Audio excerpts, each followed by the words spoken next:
PBCom Mobile to BDO Money Transfer. How to send money from PBCom to BDO online.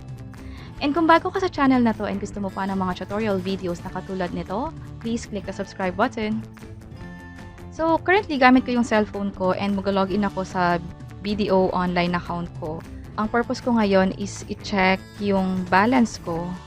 And later on, dapat madadagan tong balanse ko kasi nga mag-transfer ako ng pera from PBCom to BDO online.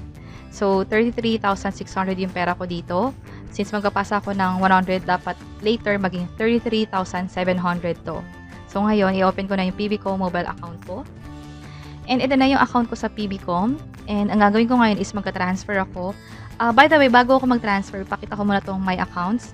Makikita kasi dito yung laman ng account natin. So, meron tayong 1,400. So, yun yung maganda pag meron kang PBCom mobile account. Meron ka ng bank account, meron ka pang access sa mobile apps nila, which is pwede mong ma-access yung laman ng account mo, pwede kang mag-transfer ng pera, pwede ka rin magbayad ng bills online. So, hindi mo na kailangan pumila sa labas. So, mag-transfer na tayo. So, tap ko tong transfer. And transfer to own or transfer to registered or unregistered or other bank. Magka-transfer kasi tayo ng pera from PBCom to other bank. So, ang pipiliin natin dito is other bank and yung source account is yung account ko, which is yung PBCom. And yung target account is, dito na natin pipiliin yung BDO. So, wala pa lang nakalagay dito. Dahil wala pa nakalagay dun sa target account natin, kailangan natin siyang i-register. So, dito sa bandang baba, meron ditong Manage Fund Transfer Accounts. So, tap ko to. Account from other banks. And click ko tong plus sa taas. And select bank. Dito yung BDO Unibank. Account name, sino yung owner ng bank account na to, yun yung ilalagay natin. And yung account number, ano naman yung account number sa BDO na pagkapasahan. So, lagay ko na rito yung bank account sa BDO. So, 12-digit account number to. And yung nickname, any nickname will do. Sa akin, lagay ko na lang is BDO Lulu. Kasi BDO account to and sa akin to account na to. Ang format ko kasi pag may alias or any nickname, kung ano yung bank account and sino yung bank account owner. So, okay na tayo. So, submit. Invalid format daw. So, kailangan walang space. And submit. Yung nickname dapat wala palang space. And hintayin lang natin yung code na isi-send daw sa phone ko. So, 004890. So, ganun pala dapat. Bago ka makapag-transfer, kailangan mo na siyang i-register. So, confirm. And yung registration, once lang naman siya gagawin. Once mo register mo na siya, ibig sabihin na save na siya sa account mo, sa list of registered other bank accounts. So, back lang tayo. And dito sa target account, so may na-receive na ako mga text about this. So, ito yung BDO. So, tap ko yan. Schedule type, immediate. Gusto ko mag-reflect agad yung pag-transfer as soon as possible. So, immediate tayo. Pwedeng future date, pwedeng recurring. Ibig sabihin paulit-ulit, like weekly or monthly. Yun yung recurring.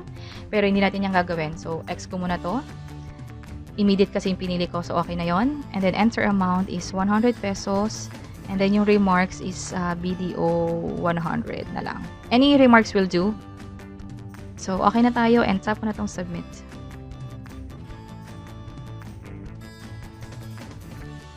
And then, ito na yung details. Kailangan lang i-confirm kung tama ba itong lahat. Yung source account, yung target account number. So, tama naman lahat. Check ko kung may na-receive na akong text about this OTP. 252339. So, 252339. So, lagay natin dito. So, pansin nyo, kapag may ginagawa tayong transaction, lagi may OTP. So, sa inyo, kapag may na-receive kayong OTP, pero alam nyo, hindi nyo naman ina-access yung phone ninyo or yung account niyo sa bank, magduda na kayo, bakit kaya may OTP ako na-receive? Hindi naman ako nag-transfer ng pera, hindi naman ako nagbabayad ng bills.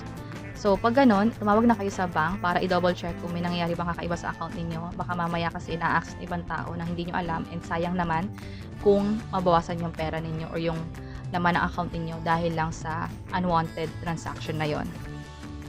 So, mali daw yung OTP ko. 252339. Okay. So, dapat yung umpisa 224008 pala. Sorry. 224008. 224008. And confirm. And for OTP na pag-enter, ingat lang kasi kadalasan hanggang 3 times lang pwede. Kapag mali-mali yung OTP nyo na sunod-sunod, possible ma-lock yung account, kailangan nyo pang tumawag para mapa-unlock yung account niyo. And may na-receive na akong text na successful na yung transfer and may confirmation na rin dito. Suggestion ko na yung transaction reference number, which is ito sa taas, isi-save nyo to para naman kung sakaling magkaroon ng issue, let's say nabawasan yung pera nyo sa PBCom pero hindi siya nag-reflect sa pinagpasahan ninyo, pwede kayong tumawag sa PBCom para ma-investigate yung issue and provide this reference number, or i-take nyo na lang yung screenshot nito kasama yung reference number para may proof kayo na ginawa nyo talaga yung transaction. And then tap ko tong done, and sa my accounts ko dapat nabawasan na to. Kanina 1,400, ngayon naging 1,299. So, may charge na piso sa pag-transfer.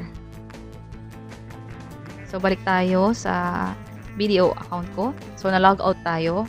Log in lang tayo ulit. So, login ako gamit yung fingerprint ko. And ito na, 33,710. So, nadagdagan na yung pera natin dito sa BDO kasi nga nag-transfer tayo ng pera from PBCom to BDO. And that's it. Sana nakatulong tong video na to. Please let us know by clicking the like button. And kung may naisip man kayong questions or topics na tingin nyo pwede naming i-share online, please let us know by providing a comment below. And ito pa yung mga videos na pwede nyo i-check online. I hope na makatulong to. And this is Lou from Investlibrary. Until next time, bye-bye!